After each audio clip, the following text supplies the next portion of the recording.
and likes to prove that those feelings are the best way to communicate. And he's written a book to kind of introduce his life's work along those lines, which is called Why We Are Here on Earth. Please welcome Michael Everard. All right, let me have you get out of here first, huh?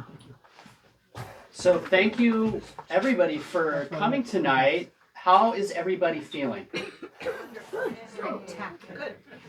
I love it. I love it. I can feel that energy.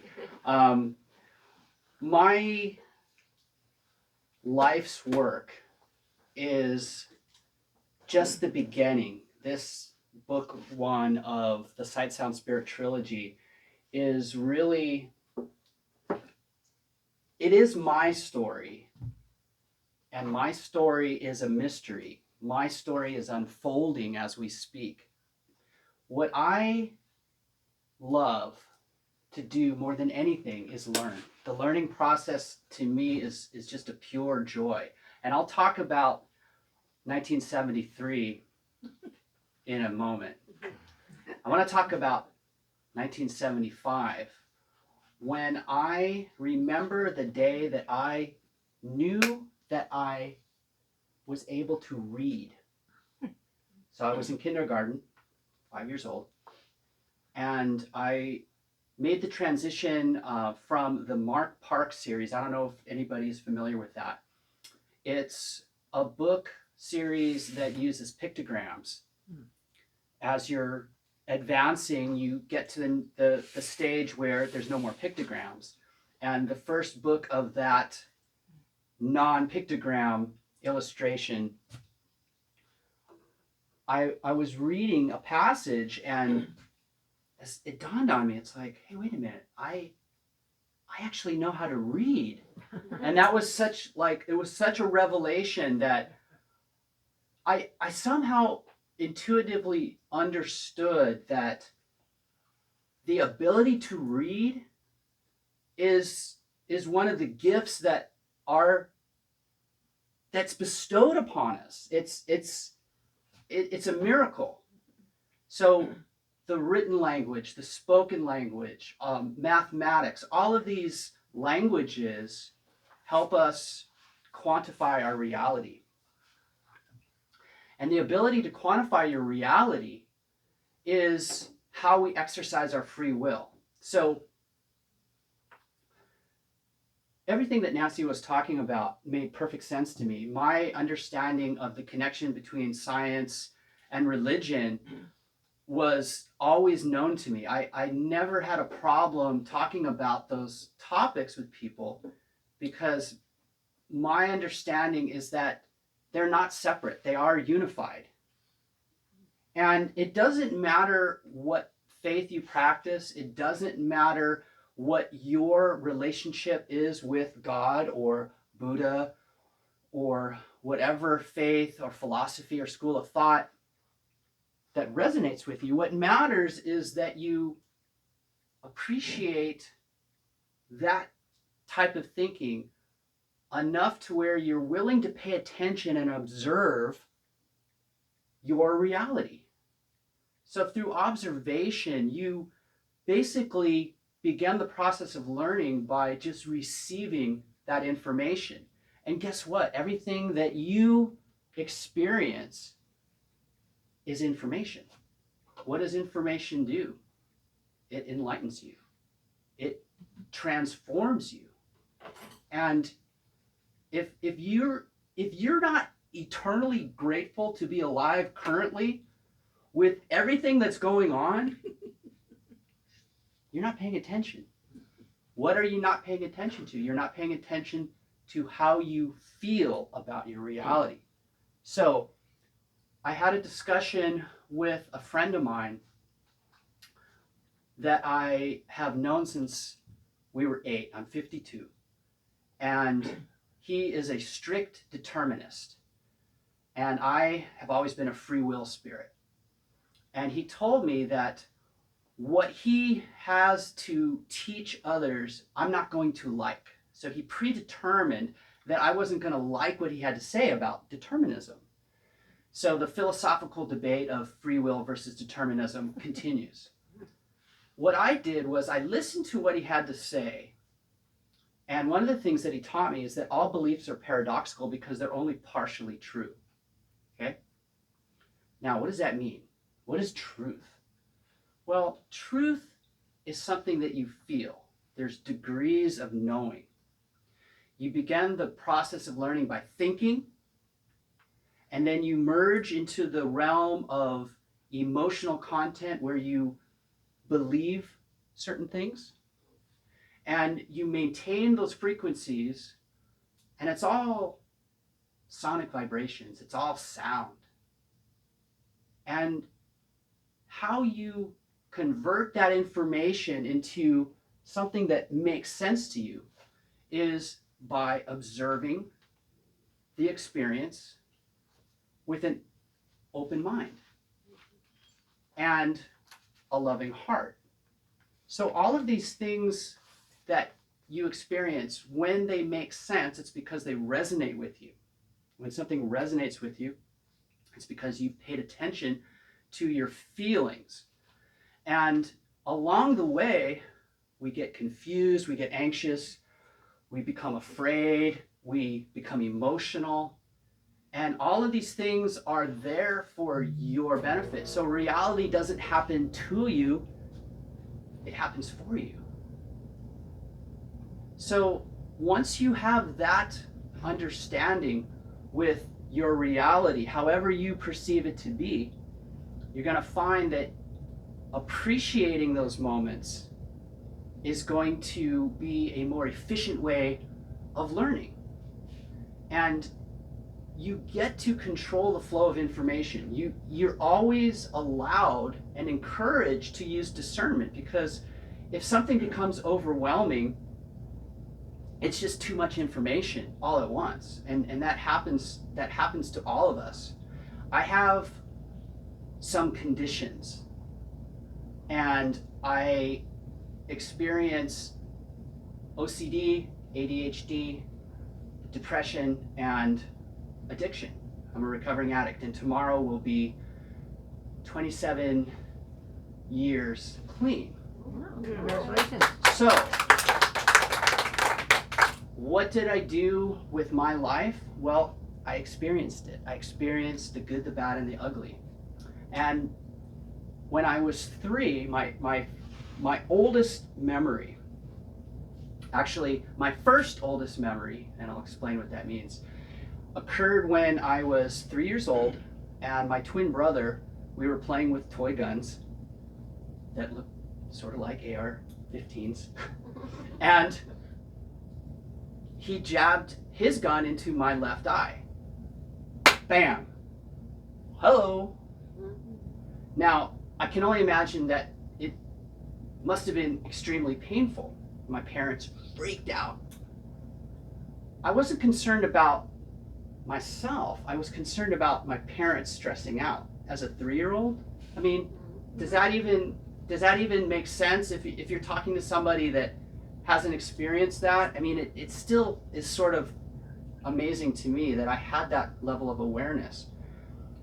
And I remember seeing my dad's purple shirt. I remember being taken to the hospital. I remember on the gurney being high from the drugs that they give you and kind of liking that feeling. And I remember the smell of the anesthesia, and it's kind of a horrible smell, to be honest with you.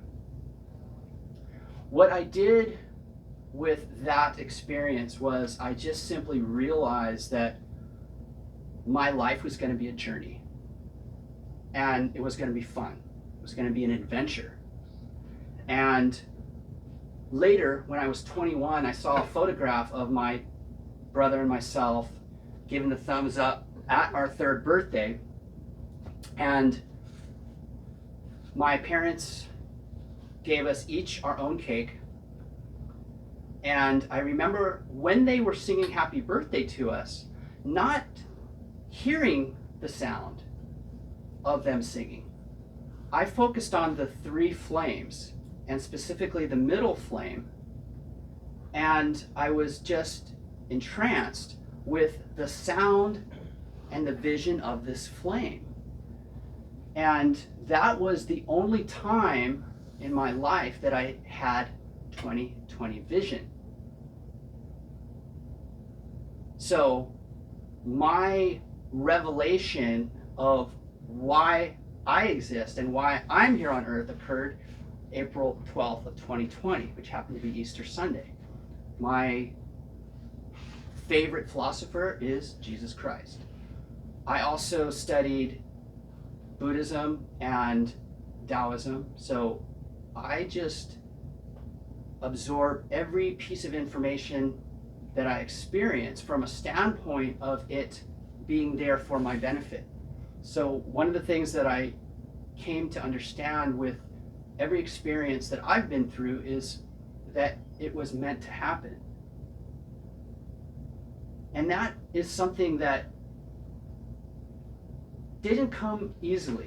I experienced all sorts of abuse, pain, misery, suffering, the whole gamut, but I've also enjoyed pleasure, and I have a wonderful wife. I have a daughter that just turned 18, and I'm so blessed and grateful to be alive that I decided to use the lockdowns of 2020 to my advantage, and I got to work. I got to the business of writing and taking all of these ideas that have been floating in my head and started putting them in an orderly fashion in here first.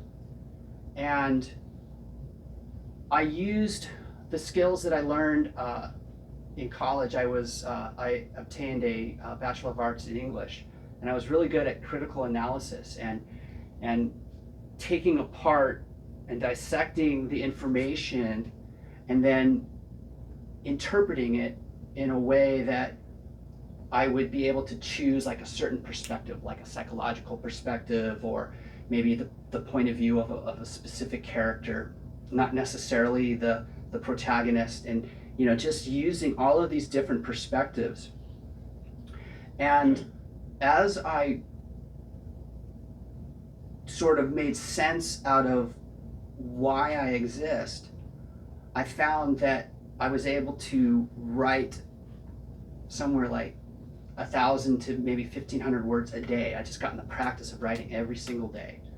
And I found that by August 8th of 2021, I completed my first trilogy. And I didn't rest on my laurels. On August 9th, I started the next trilogy called Connections, where I have 3 working titles: The Psychology of Religion, The Spirituality of Science, and The Philosophy of Faith. Because my job isn't done. I'm still making sense out of my reality and then sharing it with other people. So when I have conversations with people, I'm always asking questions. My favorite question of all time is, why does it exist? And very often when I can answer that question, I don't always have to know the how and the what and the wheres and the whens. Sometimes I do. So I became very interested. Actually, I've always been interested in physics, and my dad and I used to have conversations about it. And in October of last year, I went down that rabbit hole of quantum mechanics, and then I found myself going back into relativity and classical physics. And I didn't sit there and say, oh, I'm not going to be able to understand this stuff because I only got up to trigonometry, because quantum mechanics gets into calculus and all these other higher orders of math. I didn't place the limit on myself. I said to myself, you know what? If I'm interested in something, I'm going to learn it. And if I get stuck, I'm going to find other ways to tap into that information. And the thing that I came to realize is that we all are a part of what I call a soul system. So we've been taught that we all have a soul. Well, it's kind of true. We all have a connection to this system, and it's God that is the greatest resource of the universe. And it's all about information. It's not about anything other than that. And the function of consciousness can be summarized in one word: communication. So every single thing that you do as a physical human being involves interactions with other things, other humans, dogs, cats, books. So you can literally communicate with every single thing that you experience. And what I came to understand is that feelings are the most effective form of communication in the universe. Because of its ease of translation, it is also the most efficient language, and therefore the language of God.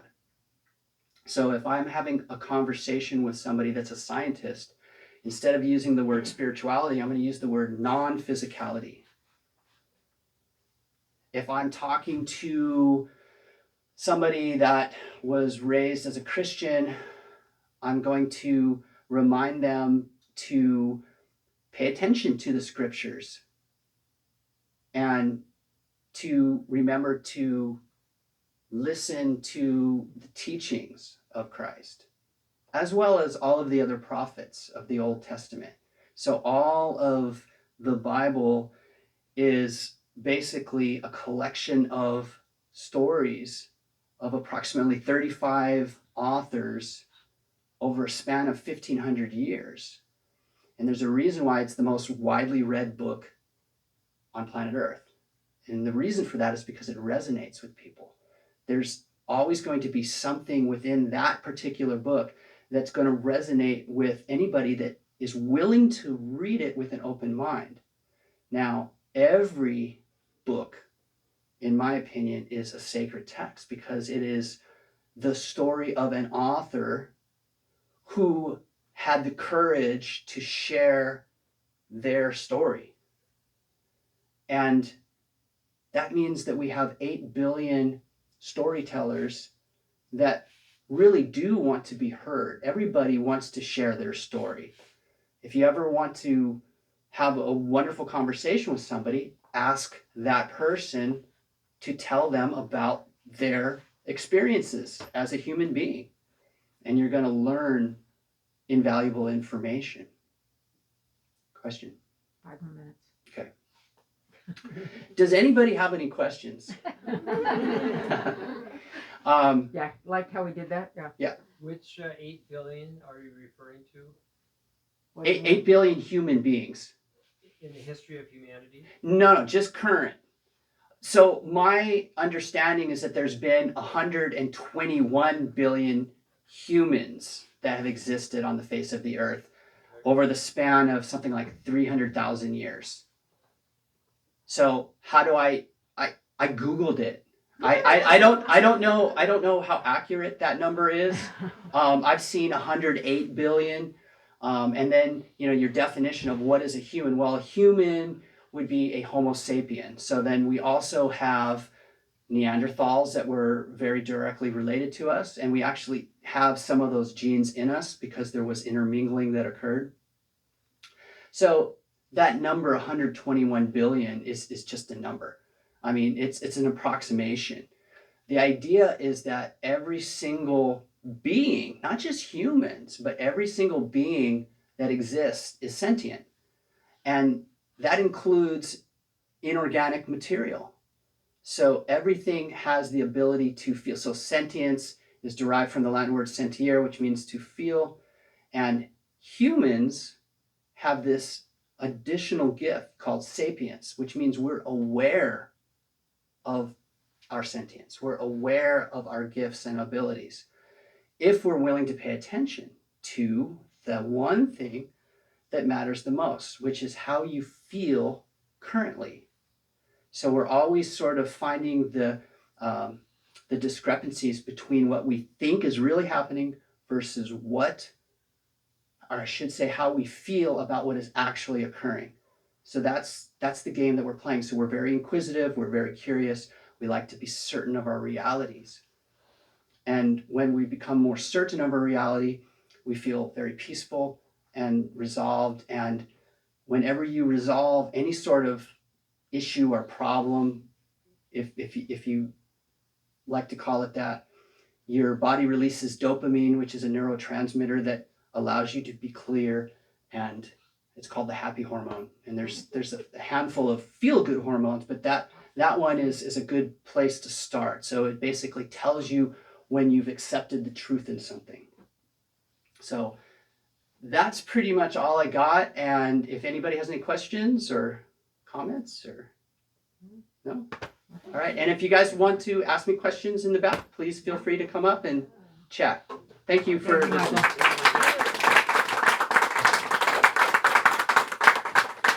And that's what I was going to say. Number one, thank you for coming. Number two, please chat up these authors, and they would love to tell you more about their book, and they would love to sell you a book.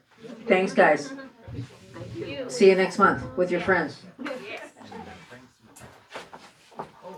gonna go get that one book.